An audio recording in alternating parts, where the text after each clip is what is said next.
Olá, muito bom dia, né? Para quem está acompanhando aí nos Estados Unidos, já boa tarde no Brasil. Vamos iniciar mais um almoço grátis aqui na Liberta Investimentos, lembrando que esse é um programa de cunho educacional, onde temos o objetivo de debater temas importantes ao mercado, a situação do Brasil, a situação do mundo. Se você quiser, né, auxílio aí para os seus investimentos, aí você pode clicar no link que acompanha o vídeo para entrar em contato com o assessor de investimentos. Hoje o programa está super especial. Nós contamos aí, temos a honra, né, o prazer de contar com a presença do Salim Matar, um empreendedor de altíssimo sucesso, né, foi o fundador da Localiza, foi o secretário de Desestatização e Privatização do Ministério da Economia do governo Bolsonaro, é um ativista de longa causa aí, é um ativista, né, de longo prazo já da causa liberal, tendo financiado, por exemplo, a tradução do livro Revolta de Atlas para o português, ter participado da criação de vários institutos, né, que defendem a causa liberal. Enfim, é um prazer contar com o Salim Matar. Olá, doutor Salim, tudo bem? Boa tarde, um prazer estar com vocês. Prazer é nosso de tê-lo aqui conosco. E eu começo a nossa conversa perguntando para o senhor como é que foi essa experiência, né, de ser uma espécie aí de John Galt no meio de burocratas, do coração da burocracia brasileira. Como é que foi isso? Leandro, essa experiência foi única, experiência impagável. Foi excelente a minha atitude de ter aceitado este convite e ter ido para o governo. Aprendi muito.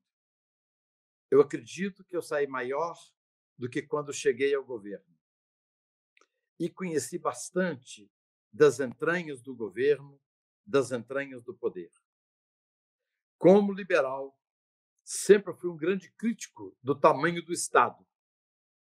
E agora eu tenho mais conhecimento de causa para poder, em debates, falar sobre como o Estado brasileiro é gigantesco, obeso, lento, burocrático e oneroso para o cidadão pagador de impostos. E que esse Estado, que nós pagamos, ele se volta contra nós, cidadãos, e ele interfere na vida do cidadão e na vida do empreendedor. Por exemplo, você já ouviu aí uma discussão na imprensa sobre a obrigatoriedade de tomar vacina. Ora, nós já temos uma aberração do voto obrigatório. Aí cerca de 30% dos votos são nulos e brancos. É o indivíduo que preferiu ir lá, ele foi obrigado a ir lá para poder votar, então ele anulou ou votou em branco e voltou para a casa dele. Voto obrigatório é autoritarismo. Uma democracia dá o direito ao voto, mas não a obrigação do voto.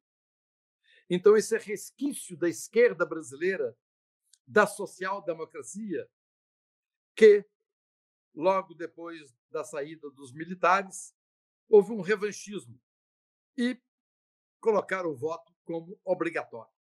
E agora a discussão da semana passada é sobre a vacina obrigatória. Pode o Estado obrigar um cidadão a tomar vacina? Obviamente, o próprio presidente foi claro dizendo que seria totalmente contra esse tipo de medida.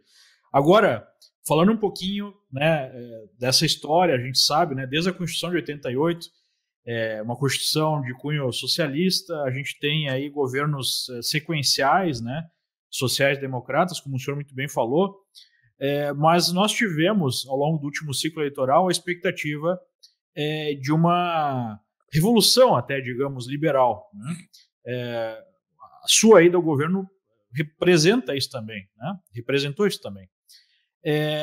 Por que as coisas não estão acontecendo na velocidade que nós gostaríamos, né? E por que esse projeto liberal, de alguma forma, está travado, né? O que está acontecendo? Por que isso não vai à frente? Em 2017, 2018, o então candidato Jair Bolsonaro apresentava uma pauta conservadora na família, na sociedade, nos costumes.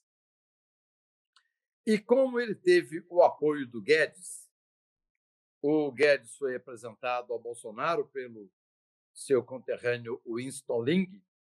E... não sei se o senhor sabe, mas essa foi uma ideia minha. Foi sua ideia. A Beatriz Kisses, né, que estava muito próxima do Bolsonaro, falou: olha, o Bolsonaro está querendo montar um time liberal, né? Eu falei: olha, conversa com o Winston Ling, que ele tem uma pessoa excelente aí para apresentar ao presidente. Ótimo, parabéns pela ideia. O Winston Ling estava buscando um grupo de uma meia dúzia de economistas para apoiá-lo. Teve até o contato comigo. Eu estava muito envolvido com o João Amoedo do Novo. E fiquei muito feliz com a escolha do Paulo Guedes ser o assessor econômico para o Bolsonaro, que acabou se transformando em seu ministro. Então, pela primeira vez no Brasil, nós temos um casamento de conservadores e liberais. Então, Bolsonaro foi eleito com 57,7 milhões de votos, com uma pauta conservadora nos costumes, liberal na economia. E os conservadores e liberais são primos entre si. Então, eu imaginei que poderia acontecer então a tão sonhada transformação do Brasil. Essa transformação se deu no Reino Unido e essa transformação se deu também nos Estados Unidos, na era Reagan e na era Thatcher. Talvez fosse possível repetir aqui no Brasil um período de transformação. Então, eu aceitei o convite para ir para o governo, junto com o Paulo Ebel e junto com outras pessoas. E hoje, por exemplo, o time de liberais no governo cabem, Leandro, numa van de 16 lugares. Então, esses são o número de liberais do governo. Só para lembrar que tem 12 milhões de servidores públicos e os liberais cabem numa van. Então, ainda é muito pouco para poder fazer a diferença, mas ainda acredito que muitas medidas possam ser tomadas, como, por exemplo, tem um legado lá deixado pelo Paulo Ebel da Lei da Liberdade Econômica. Isso é um legado. Então, acredito que outros legados poderão permanecer e o ministro Guedes ainda tem 2 anos e 3 meses de governo, então muita coisa poderá acontecer, ainda mais agora que o presidente Bolsonaro está montando um apoio no Congresso para que possam passar os projetos do governo. Fazendo aqui uma recapitulação de como as coisas aconteceram, por favor, me corrija se eu estiver errado. Nós tivemos, num primeiro momento, o presidente dizendo que não iria seguir a lógica da política em Brasília, tentando angariar apoios através de bancadas temáticas no Congresso, sem fazer o toma lá da cá, né, em termos de cargos, enfim, aquilo que a gente já conhece. E, basicamente, teve muita dificuldade na aprovação de propostas. E não podemos também deixar de citar, né, as limitações impostas pelo próprio judiciário.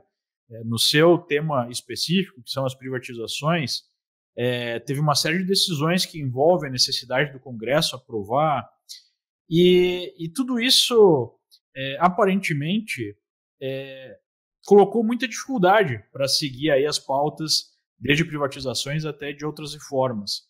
O senhor podia explicar para nós um pouquinho melhor na prática como é que foi o dia a dia disso, quais as dificuldades, né, que foram enfrentadas, como é que isso se desenrolou? Vamos voltar lá no período de Fernando Henrique Cardoso. Durante o primeiro mandato de Fernando Henrique Cardoso, tem uma matéria grande no Poder 360, uma matéria profunda, mostrando que naquela época custou R$200 mil para cada deputado a compra do segundo mandato de Fernando Henrique Cardoso. Eu estou repetindo apenas o que está na matéria do Poder 360 da semana passada. Então, ali iniciou a possibilidade de segundo mandato. Esse segundo mandato é tão grave e sério que o Brasil exportou o segundo mandato para outros países, como, por exemplo, a Venezuela, para o Equador e para a Bolívia. Então, esses países se transformaram em ditaduras, graças ao governo brasileiro, que deu o exemplo. Até o Fernando Henrique Cardoso disse essa semana que se arrepende do erro que ele cometeu. E nessa mesma época, o próprio Fernando Henrique salvou, né, o Chaves. Não sei se o senhor se lembra, tinha uma greve geral na Venezuela e a sociedade, né, se revoltou contra o Chaves, porque já estava na cara que era um projeto ditatorial. E o Fernando Henrique foi lá e emprestou, digamos assim, a força, o poder do Brasil para impedir, né, que o Chaves de fato fosse afastado, porque ele chegou a ser afastado da presidência. O Fernando Henrique não pode afastar, isso já é ditadura na América do Sul, na América Latina, que a gente não tem mais. E acabou dando um apoio fundamental, né, para o Chaves, além dessa questão da reeleição. Exatamente. Você verifica, então, que a social-democracia é muito unida no mundo inteiro. Uhum. Então, existe social-democrata mais à esquerda e um pouco menos à esquerda. Mas eles são todos do mesmo balaio de gato. Uhum. Então, com isso, o Fernando Henrique Cardoso conseguiu ter um apoio de uma maioria do Congresso e fez algumas privatizações. Mas, entre aspas, comprando o Congresso. Uhum. Depois o Lula veio e comprou o Congresso. Mensalão, Petrolão. Aí o Bolsonaro, enquanto candidato, falou, não vai ter política de toma lá da cá. Foi, assumiu o poder, não teve toma lá da cá, mas também não passou nada no Congresso. Então ele se rendeu e está tentando montar agora uma bancada de apoio ao governo para que os projetos do governo possam passar. Legítimo, democrático, legítimo. Os nossos legisladores, deputados e senadores foram eleitos pelo voto do povo. Então, eles têm poder. Perfeito? O presidente tem o poder emanado pelo povo. Então, há que existir um diálogo democrático entre Congresso e Executivo. Então, esse é o vício da democracia, o legado da democracia, da social-democracia no Brasil. Aliás, uma péssima democracia. O senhor disse numa entrevista recente, né, aprendi que a lógica de governo não é a lógica da iniciativa privada. Poderia explicar, né, tendo vivenciado essas duas lógicas para nós, a diferença entre elas? Sim. Uma coisa que me chamou a atenção no governo, eu sou um ente da iniciativa privada, ok? E dentro do mundo privado, você sempre faz uma avaliação de custo-benefício. Então, eu verifiquei que no meu período de governo, o meu esforço despendido versus resultado obtido era negativo. Então, não fazia sentido, tem uma coisa errada. Mas só que isso é mais ou menos uma coisa comum dentro do governo. E na lógica da iniciativa privada, meritocracia, hierarquia, tem um punhado de coisa ética, tudo isso funciona. No governo é um pouco diferente. O governo é um animal absolutamente estranho. E ele é grande demais da conta. Então, uma coisa que você pensa que você está fazendo uma lógica correta, às vezes dentro do governo não é uma lógica correta. Eu vou te dar uma explicação aqui. No governo, por exemplo, o meu colega Carlos da Costa estava fazendo uma legislação para poder facilitar a vida das startups. Ele teve que ouvir 28 diferentes secretarias do governo. 28 secretarias tiveram que opinar. Ou seja, o governo já foi feito de tal forma para ser isso. É o Leviatã. O governo foi feito para funcionar para quem está ali dentro e não para servir a sociedade. Ao contrário, esse Leviatã se serve da sociedade. Então, os caminhos são todos mais lentos, tortuosos, difíceis, burocráticos, com muita interferência legal. Então, eu verifiquei que, nesse período que eu estava no governo, já tem no pipeline lá 14 empresas para serem privatizadas em 2021. Em 20 meses de governo, o governo fechou uma empresa em 20 meses, uma estatal de controle direto. Porque quando eu fui convidado para ir para o governo, Leandro, o ministro Guedes disse o seguinte: olha, tem 134 estatais aqui e nós precisamos fechar o máximo que puder. É um bom desafio. E eu comecei a entender, pegar os relatórios, e eu procurei Passadina, aquela famosa Passadina, e não encontrei. Então eu chamei o secretário da SEST e falei: olha, não estou encontrando Passadina aqui. Falei: mas nós não controlamos as subsidiárias no exterior. E aí eu então resolvi fazer um levantamento. De 134, eu encontrei 698. E a semana passada descobri que o Porto de Santos possui uma geradora de energia.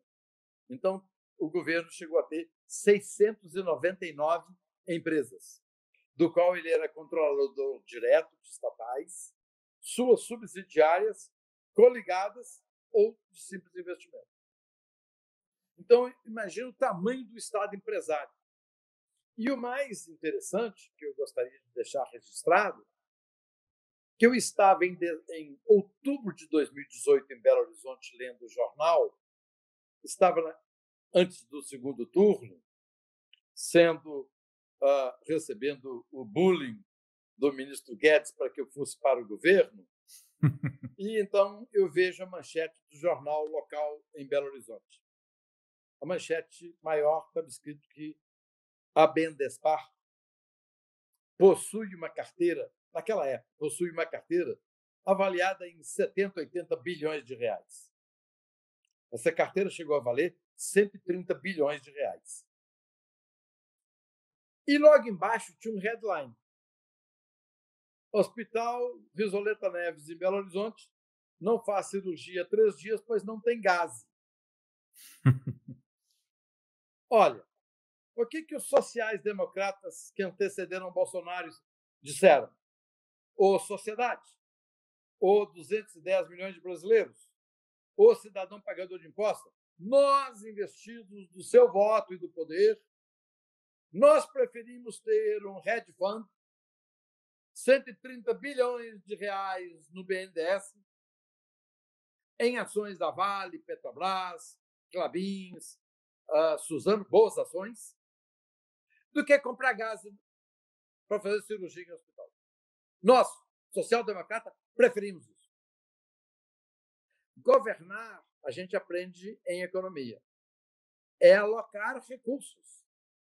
Os sociais-democratas preferiram ter uma carteira de investimentos na BNDESPAR do que comprar gás no hospital.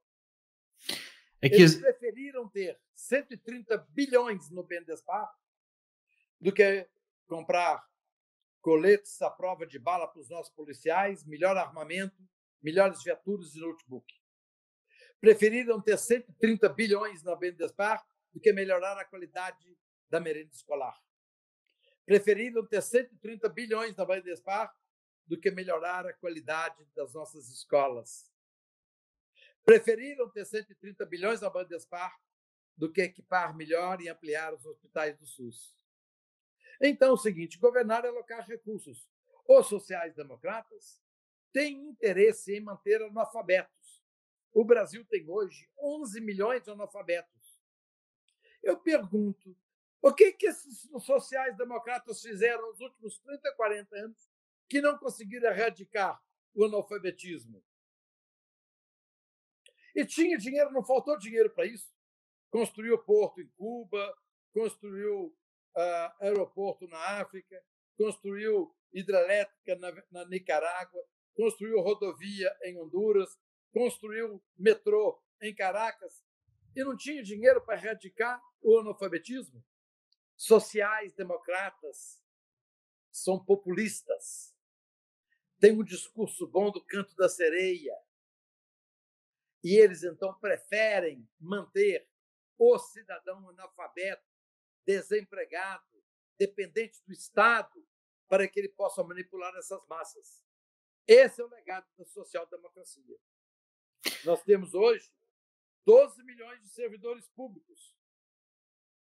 E o establishment, que é o STF, quando foi aprovada uma lei que as pessoas da iniciativa privada, devido à pandemia, para preservarem seus empregos, poderiam ter sido reduzida a sua carga horária e, por consequência, seu salário, o STF disse não, de servidor público não. Por que o STF disse isso? Porque a nossa Constituição deixa claro que existe cidadão de duas categorias. Cidadão de primeira categoria, servidores públicos, defendido pelo Judiciário e STF e pelo Congresso. E cidadão de segunda categoria, somos nós brasileiros normais que pagamos impostos. Temos sustentado os 12 milhões de primeira categoria. Você sabe, Leandro, qual foi o último ato do presidente Toffoli? Não. Ele deu uma canetada aumentando o salário de juízes. Isso nem saiu nas notícias. Não, a imprensa tem medo, o establishment brasileiro defende isso. Quem é o establishment brasileiro? É o Judiciário, o STF, o Congresso, o Executivo, uma boa parte do Executivo, militares, empresários transvestidos, CNPFs, CNPJ transvestido de empresário que, em certo momento, está ali de plantão, faz parte do establishment. Servidores públicos. Uhum. Então, o establishment falou o seguinte, opa, no nosso não. O Brasil está em pandemia, mas vamos aumentar o salário de juízes. E nesse caso... Está em pandemia. Pode reduzir o salário da iniciativa privada. De servidores públicos, não. E nesse caso, né, doutor Salim, é até pior, porque na Constituição está estabelecido que, em caso de crise, é possível reduzir salários de servidores. A Constituição diz que é possível, mas o STF interpretou que não. Né? Mesmo a letra... O nosso STF é ativista. Significa o seguinte, que ele interpreta a lei de acordo com sua cabeça, com a cabeça de cada juiz, e não do que está escrito substancialmente, como é na legislação americana. O que está escrito aqui? É isso que é a lei. No Brasil, não. No Brasil, você viu que, de uma certa forma, recentemente, em diversos atos, o STF, de uma certa forma, passou por cima da Constituição brasileira. Essa Constituição, que eles chamam de Constituição Cidadã, nada mais é do que uma Constituição feita com revanchismo dos militares e com romantismo da esquerda. Fernando Henrique Cardoso... O fato dela ter sido aprovada um ano antes da queda do muro também é simbólico, né? Porque, de uma certa forma, a gente ficou preso naquela lógica pré-muro de Berlim, né? Pré-derrubado do muro de Berlim. O Brasil perdeu, porque se aquela Constituição fosse feita um ano depois, talvez fosse uma Constituição mais aberta. Hoje é uma Constituição fechada, centralizadora, regulamentadora, socialista. Então, a nossa Constituição cidadã já diz tudo.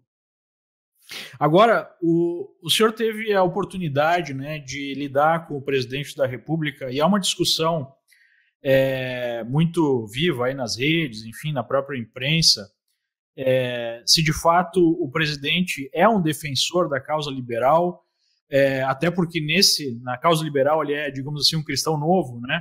Ele teve um passado bastante estatista até, e há dúvida sobre o real comprometimento do presidente com essa causa liberal. O que o senhor pode dizer a respeito disso, convivendo com o presidente, trabalhando com o presidente?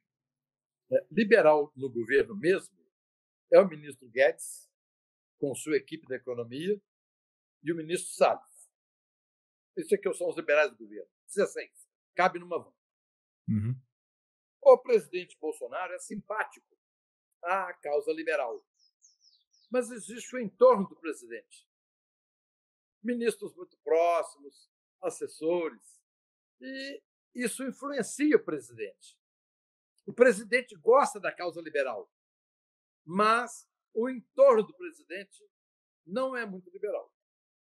Então, acabou que o presidente não deu muito sequência na causa liberal, não por culpa dele. Ele já falou diversas vezes, temos que privatizar os Correios.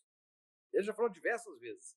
Mas o entorno age e acaba que manipula e as coisas não acontecem. É isso que está acontecendo hoje com o presidente. Aqui nos Estados Unidos, a mídia em geral, muitos teóricos chamam isso de deep state, né? É o Estado dentro de Estado. Porque tem uma parte do poder que você elege, né, ou simboliza o poder como presidente, mas tem quem realmente manda que está por trás das cortinas, que, enfim, né, está ali para servir ao próprio Estado. E o senhor conseguiu perceber isso na prática? Exatamente. Porque o presidente ele cresceu muito. Ele era um deputado do baixo clero, foi contra as privatizações, mas ele cresceu ao longo dos anos. Cresceu e hoje chegou o presidente, aquele cara do baixo clero chegou a ser presidente da República. Então, você verificou no negócio do arroz aí, interferindo no preço, imediatamente ele falou que não, que o mercado é que dita preço. Então, ele cresceu demais como político e como indivíduo. Tanto é que chegou presidente do Brasil. Então, ele é um caso espetacular de uma pessoa que cresceu. Agora, ouvindo esse relato do senhor, dá um certo desânimo de imaginar que nós estamos, de uma certa forma, presos, né, a essa lógica do Estado, não a lógica da iniciativa privada, do Estado que opera para a defesa dos integrantes do Estado, né, não para a sociedade, não para as pessoas. Como é que nós podemos sair desse ciclo? Como é que nós podemos deixar, né, de ficar presos nesse ciclo? O senhor acha que é possível sair desse ciclo? É possível e é fácil. É só assumir o poder de forma democrática. É a gente ter partidos como o Novo que tenham a maioria do Congresso. Que a gente tenha congressistas como Marcel Van Hatten, okay? E muitos outros. Então, nós precisamos, através de assumir o poder democraticamente. Então, nós precisamos outros partidos, como o Novo também, mais partidos de centro-direita, partidos mais liberais, partidos que defendem uma pauta de redução do tamanho do Estado. O Estado brasileiro é muito grande, é muito oneroso para o cidadão pagador de impostos. Então, nós precisamos cada vez mais investir na política, investir em grandes líderes que possam fazer a diferença. Caso contrário, seremos uma sociedade de subservientes a uma casta de servidores públicos. Hoje, o Estado brasileiro se serve da sociedade brasileira. E o establishment é altamente unido, são muito unidos. Mas vamos pegar o exemplo do próprio partido do presidente, né, o PSL, que de uma certa forma foi construída em torno da figura do presidente. Mesmo numa situação dessas, onde o presidente constrói, por ser um partido antigo, movido a essa lógica, né, do establishment que o senhor está colocando, nós tivemos uma resistência muito forte dentro do partido do próprio presidente em relação a mudanças que o presidente queria implementar. E hoje nós podemos dizer que o presidente nem mesmo tem um partido.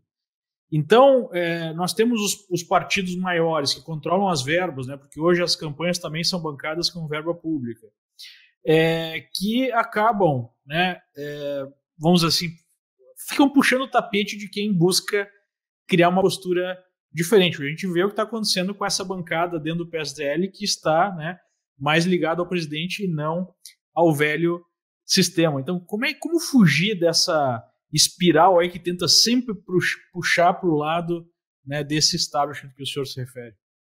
Muito boa pergunta. Olha, o establishment deseja que o Brasil tenha 30 e tantos partidos. Tem 80 em fase de registro. 80. Mas claro que é bom. Um partido pequeno como o PSL tem 300 milhões de reais por ano.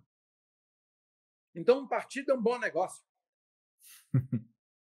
Então, como acabar com isso? Acaba com a verba partidária. Se você acabar com a verba partidária, imediatamente vai ter aí 2, 3, meia dúzia de partidos. Mas a vantagem de ter muito partido é que você passa a ter verba partidária. Você passa a ter número de carros, de assessores, A sala do presidente de partido é maior. Então, você tem uma série de benesses. Então, o sistema conduz a isso. Mas é esses caras que têm que votar para tirar isso, né? Esses benefícios. E eles é que votam. Então, você verifica que o Novo votou contra as verbas partidárias, foi vencido. O establishment venceu. E quando ainda passa algum voto, ainda tem o Supremo ou o próprio TSE para garantir alguma coisa. Exatamente. Eles são coesos. E aí nós ficamos nessa prisão. Exatamente. Você verifica que o establishment brasileiro, construído pela social-democracia, foi afastado de São Paulo um desembargador. Um desembargador que agrediu, intimidou um policial. Uhum. Então, ele foi afastado. Com todos os salários, 39 mil de salário, mais penduricalhos, benesses e privilégios. Isso foi construído pela social-democracia. Uhum. Na iniciativa privada, se um cara faz uma coisa errada, ele é demitido e acabou. No governo, não, você é premiado. Se você for um mau juiz, tipo lá na Bahia, que você vendia sentenças, você é um ladrão, então vou te premiar. Vou te afastar compulsoriamente e você, o resto da sua vida, você vai receber seu salário. Sem trabalhar. Então, no Brasil, a meritocracia do serviço público é invertida. Esse é legado da social-democracia. Desculpe falar tantas vezes da social-democracia, é porque os brasileiros nunca acordaram para isso. Então, a gente precisa dizer que os regimes sociais-democratas que por aqui passaram, FHC, Itamar Franco, Sarney, Lula, Dilma, tudo isso é social-democrata. E social-democrata é a favor do Estado grande e da população servir o Estado. Por isso que nós temos isso aí hoje. Agora, indo para a situação que nós nos encontramos neste momento, né? Para prejudicar ainda mais o projeto liberal aí que nós defendemos, ainda teve a questão toda da epidemia, né? Como é que a epidemia afetou esse projeto? O Brasil estava caminhando bem. Esse ano tinha uma projeção de um PIB de 2% até 2,5% de PIB. Veio a pandemia em março e o mundo mudou. O mundo mudou de tal forma que a sociedade nunca mais será a mesma. O mundo ficou mais próximo, a era digital fez o seu papel, a Zoom passou a valer 100 bilhões de dólares. Então, o mundo mudou. Olha, esse modelo que nós estamos aqui agora conversando é o modelo daqui para frente. Você está nos Estados Unidos, estou em Belo Horizonte, seu colega está em Porto Alegre, outro em São Paulo, é isso aí. Esse é um mundo novo. Uhum. Então, essa pandemia fez com que os governos tivessem que injetar muito dinheiro para segurar um pouco da economia, o grande desemprego que viria como consequência disso. Basicamente, a reforma da Previdência foi na epidemia. 10 anos de poupança foi na epidemia. A reforma da Previdência foi uma epidemia.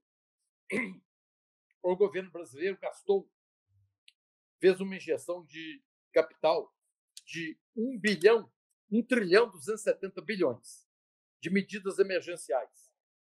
Um impacto fiscal de 521 bi, impacto primário de 354 e um déficit primário de 828, que é uma reforma da Previdência. Então, o Brasil imediatamente foi ágil, tomou medidas de, inclusive, nós descobrimos que temos 60 milhões de pessoas que vivem à margem do Estado. São 60 milhões de brasileiros que receberam Corona Voucher. Então, nós descobrimos cidadãos invisíveis. E, ao tentar ajudar esse cidadão, de uma certa forma, segurou-se um pouco a economia, mas temos aí uma perspectiva de um PIB negativo entre 5% e 5,5% esse ano. Agora, Leandro, essa pandemia, o Brasil foi um dos países que teve menor índice de desemprego nessa pandemia. Menor índice de desemprego. Então, eu diria que as medidas tomadas pelo Brasil foram das mais acertadas. Agora é aguardar os resultados, o que vai acontecer de agora até o próximo ano. Mas não se gerou uma certa situação de onde passa boi e passa boiado, tipo, já que a gente estourou as contas mesmo agora, então rale-se, vamos manter aí gastos altos, segue do jeito que está. Não houve um certo comportamento desse tipo na classe política? Está havendo. Desejam. Tem lá 2 ministros ou 3 ministros que desejam gastança. 3 ministros desejam. O Guedes está segurando. Por sorte, o presidente Bolsonaro ouve muito o ministro Guedes, apesar dos 3 outros ministros gastadores. Então, até agora, a situação está sob controle e não se vai furar o teto de gastos. Pelo que se sabe até hoje, vai ser respeitado o teto de gastos. Seriam os ministros com a mentalidade ainda do governo militar, de Estado grande?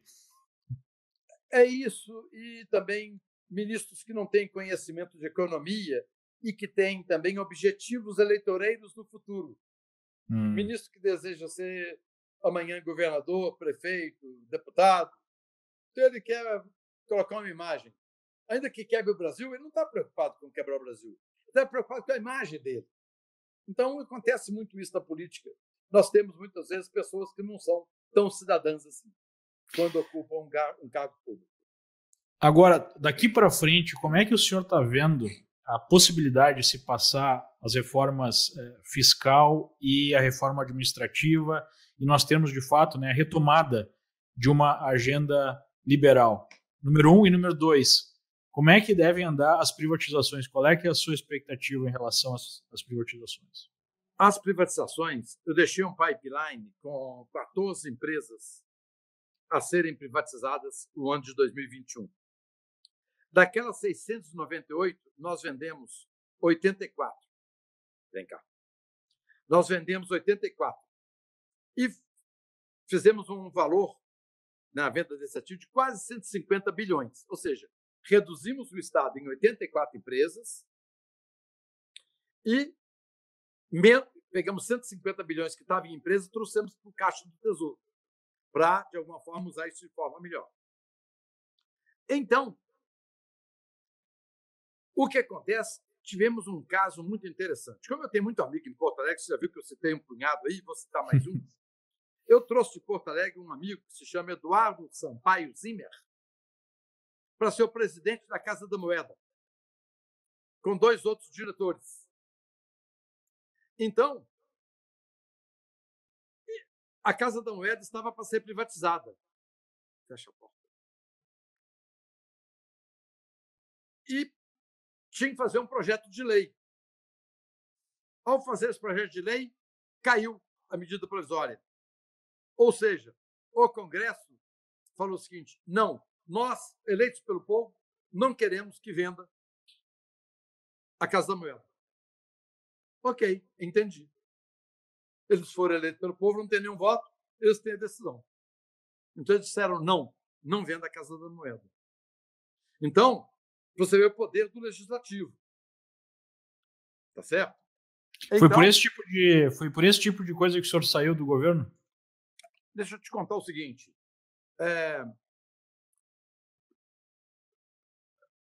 Preciso de fazer uma consideração melhor. Eu saí do governo por diversos motivos. 1, a relação custo-benefício do meu trabalho. 2, que eu vi que a decisão de privatizar, a decisão de privatizar é o seguinte: é do ministro. É do ministro. Eu já conversando com os ministros, sabia que os ministros não querem privatizar. Então, eu falei, gente, eu vou ficar aqui mais 2 anos, não vou conseguir convencer ninguém. Não vou conseguir convencer ninguém a privatizar. Então, gente, deixei o pipeline montado, prontinho, 14 estatais, mais a forma de reduzir os ativos do governo, e porque agora o meu esforço despendido seria muito por um resultado pequeno. Então, a Casa da Moeda foi um exemplo. A Eletrobras está para ser privatizada desde o governo Temer. Não se conseguiu passar no Congresso autorização para privatizar a Eletrobras. O nosso Congresso não é privatizante. Depois da decisão do Supremo que definiu que precisa passar pelo Congresso esse tipo de coisa. Exatamente. É o establishment se defendendo. Porque se vender as estatais, como é que vai ser? É menos cargo, né? Todas, o governo brasileiro diminui 2/3 de tamanho. Vou repetir. Se vender as estatais, o governo reduz em 2/3. O Supremo vai ter menos problema, o TCU não vai ter menos problema, CGU, AGU, tudo reduz o problema. Então, reduz o tamanho do Estado. Eles não querem reduzir o tamanho do Estado. Mas eles querem o problema. Eles querem o problema. Exatamente. E, muitas vezes, você viu que no passado essas estatais foram importantes em certo momento. Hoje a situação mudou muito. Eu acho que o político brasileiro hoje é um pouco mais responsável, ele é mais cuidadoso, compreende que coisas do passado não são mais possíveis hoje. Então, há uma melhoria substancial do comportamento do Congresso hoje em dia. Mas voltando àquela pergunta, então, qual é que é a sua expectativa, né, para a reforma fiscal, reforma administrativa? Há chance disso acontecer em algum grau? Como é que o senhor está vendo? Porque eu acho que isso vai ser definidor, né, para como vai andar a economia brasileira, como vai andar a Bolsa Brasileira, que é o que o nosso público aqui, né, mais está interessado. Como é que deve ser isso? Porque por mais que a gente tenha, né, esse desejo, esse sonho liberal, existe a realidade que o senhor colocou, que vai no contrário a esse desejo. Como é que deve andar essa luta daqui para frente? A privatização da Eletrobras, o Rodrigo Maia disse que não tem espaço em 2020, só 2021. Não é eu que estou falando, não. O Rodrigo Maia falou. Então, das 2021. A reforma administrativa, pelo andar da carruagem, isso contraria muitos interesses. Isso vai ser julgado para 2021. A tributária, por mais foco que o Congresso tenha, nós já estamos em setembro, tem 42 dias úteis. Esquece. Não vai acontecer esse ano. Então, 2 anos se passaram, fizemos a reforma da Previdência, fizemos a lei do saneamento, fizemos a lei da liberdade econômica, só parou por aí. E aí tem as eleições municipais, que devem parar toda a agenda. Depois férias coletivas. E aí 2021 eles vão dizer que, sei lá, talvez em 2022...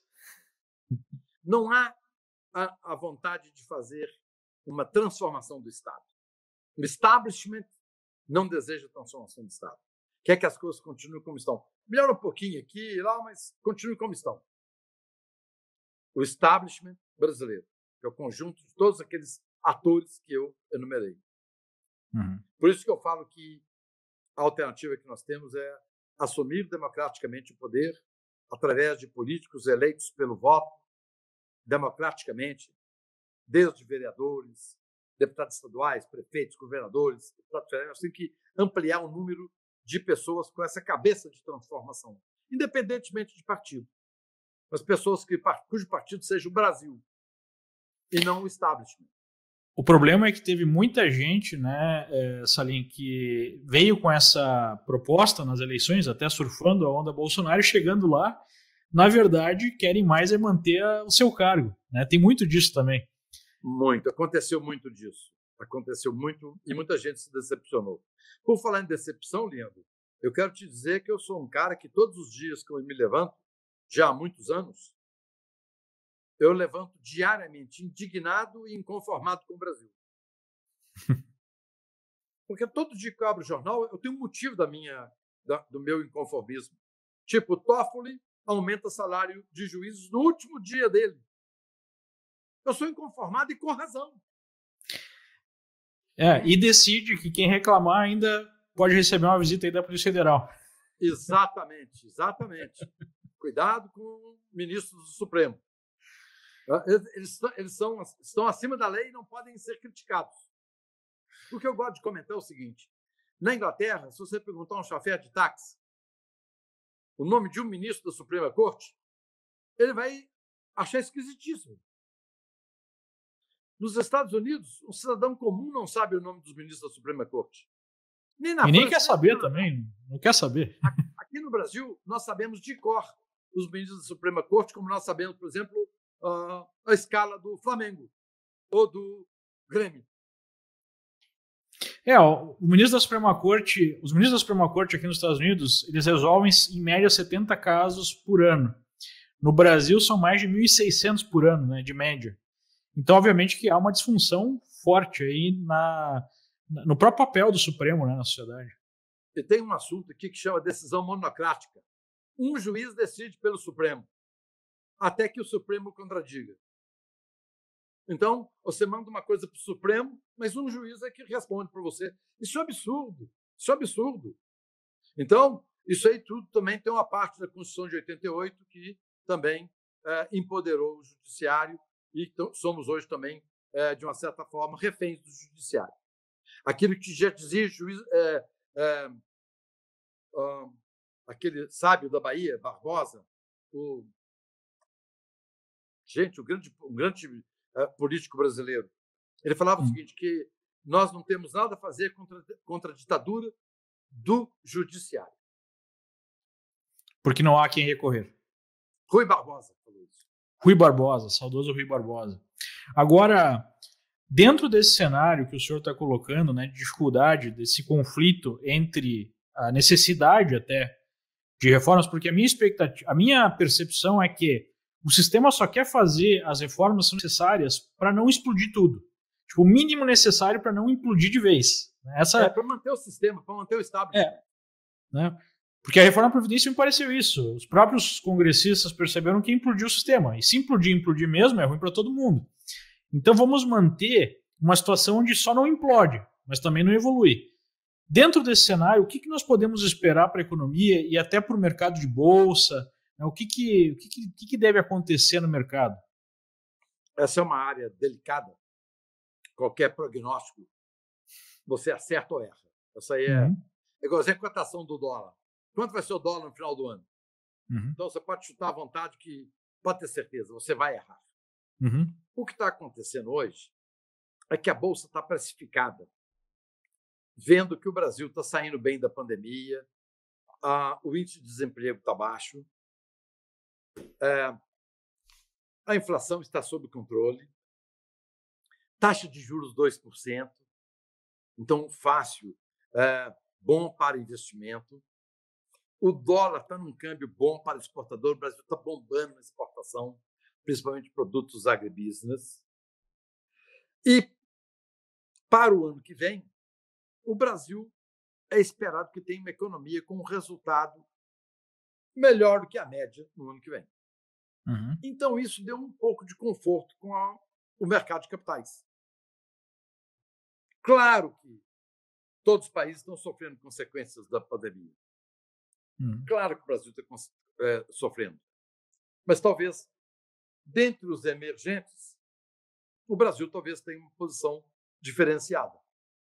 Então, com isso, a economia está seguindo e acreditando que o governo, o ministro Guedes, vai tomar as providências necessárias para a condução da economia e precificaram que vai tomar as medidas certas.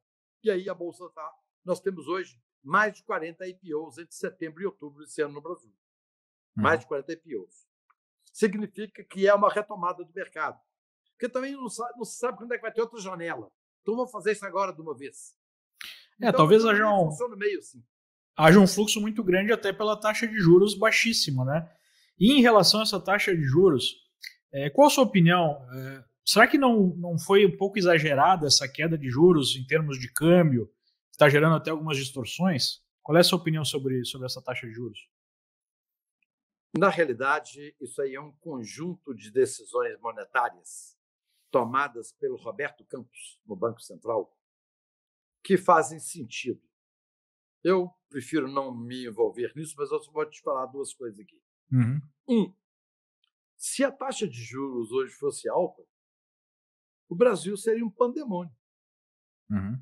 Graças à taxa de juros baixa, muitas pessoas disseram o seguinte: olha, com esse juro baixo, eu vou comprar um barco, vou comprar um cavalo, vou comprar um carro.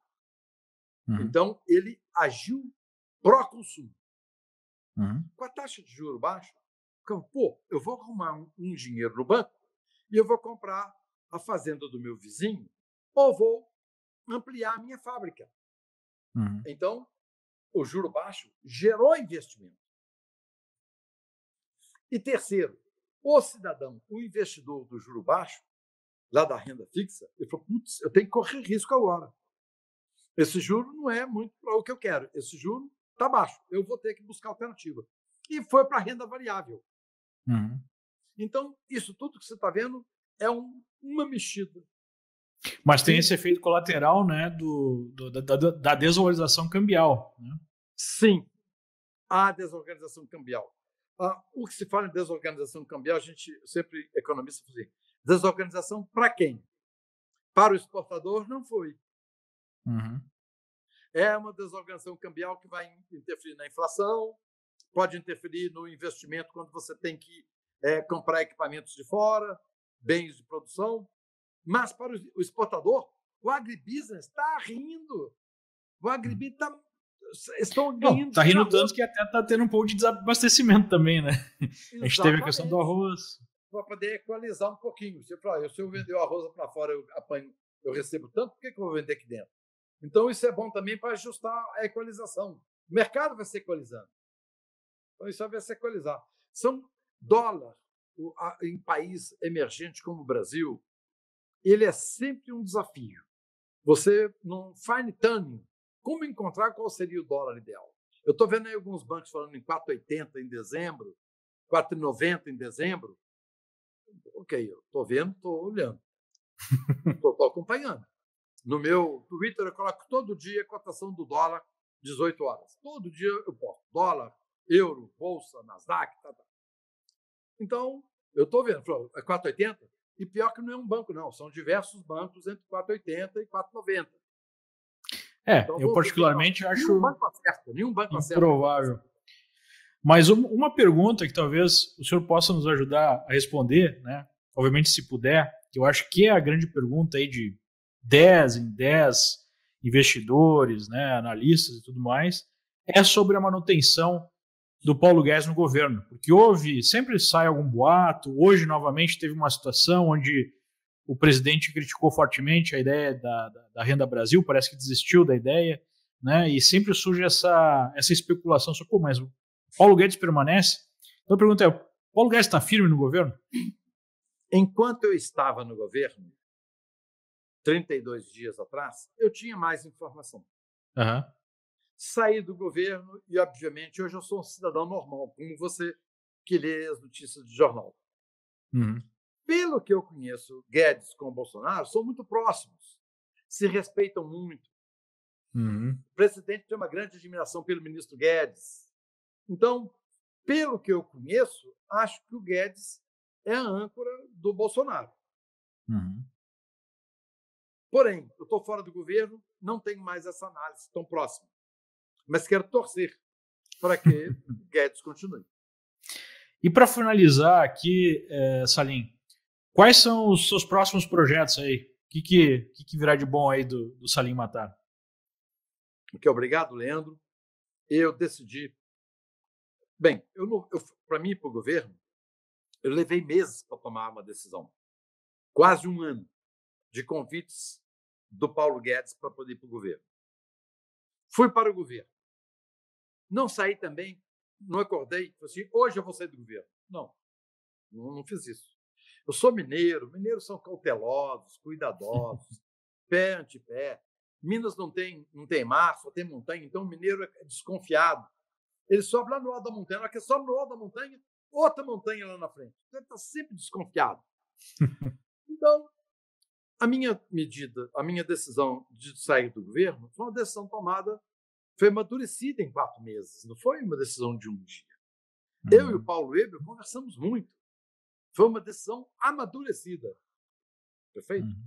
E enquanto eu amadurecia essa ideia de sair do governo, que eu já estava procurando quando. O meu problema era o timing, já que eu tinha tomado a decisão. Então, eu comecei a pensar sobre o meu retorno na iniciativa privada. Então, decidi duas coisas. Uma, não voltarei mais para o mundo dos negócios. Por sorte minha, de ter aceitado ter ido para o governo, eu descobri que eu tinha um robusto processo sucessório na Localiza, na seguradora e na companhia de helicópteros. Então, com isso, deu certo. Se eu não tivesse saído, eu não saberia que eu tinha feito um robusto processo de sucessão. E as empresas estão funcionando maravilhosamente bem.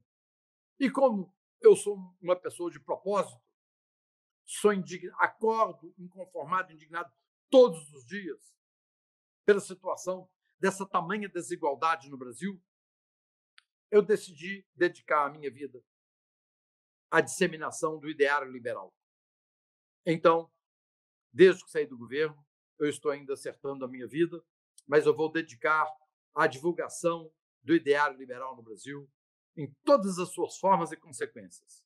É a liberdade. Eu quero defender a liberdade em todas as suas formas. A redução do tamanho do Estado, o sistema democrático com alternância de poder, o Estado democrático de direito, a livre iniciativa, o livre mercado, o princípio da subsidiariedade. Mais Brasil, menos Brasília, como dizia o Guedes. Então, vou dedicar minha vida exatamente, principalmente junto ao público jovem, mostrar, semear o ideário liberal. É isso que vai ser o meu projeto daqui para frente. Algum projeto de concorrer nas eleições ou não? Não, a política eletiva não me atrai. Eu prefiro a política apartidária, que é os institutos, como é o IAIA em Porto Alegre, o IFL em diversas cidades que nós implementamos, Instituto Liberal, Milênio e muitos outros. O Instituto aí em Porto Alegre, Liberdade, perfeito? Então, é isso, nós temos 120 institutos no Brasil. Então, nós precisamos agora verificar o que nós podemos fazer para poder unir mais forças com esses institutos. Ótimo. Olha, mais uma vez, obrigado pela oportunidade e parabéns aí por todo o trabalho feito ao longo dessas décadas aí em prol da liberdade, em prol do Brasil. Realmente só temos a agradecer. Muito obrigado, muito sucesso para todos vocês. O Brasil é um país que tem futuro. Eu acredito no futuro do Brasil. Pode estar demorando muito, mas eu acredito no futuro do Brasil. Ótimo. Temos que acreditar e temos que trabalhar diariamente para isso, né, Salim? Obrigado, então, aos nossos espectadores. Lembrando, né, que esse é um programa educacional aqui da Liberta Investimentos. E para quem quiser mais informações sobre como, né, fazer esses investimentos, clique no link e acompanhe aqui o vídeo. Muito obrigado e até a próxima. Obrigado novamente, Salim. Obrigado.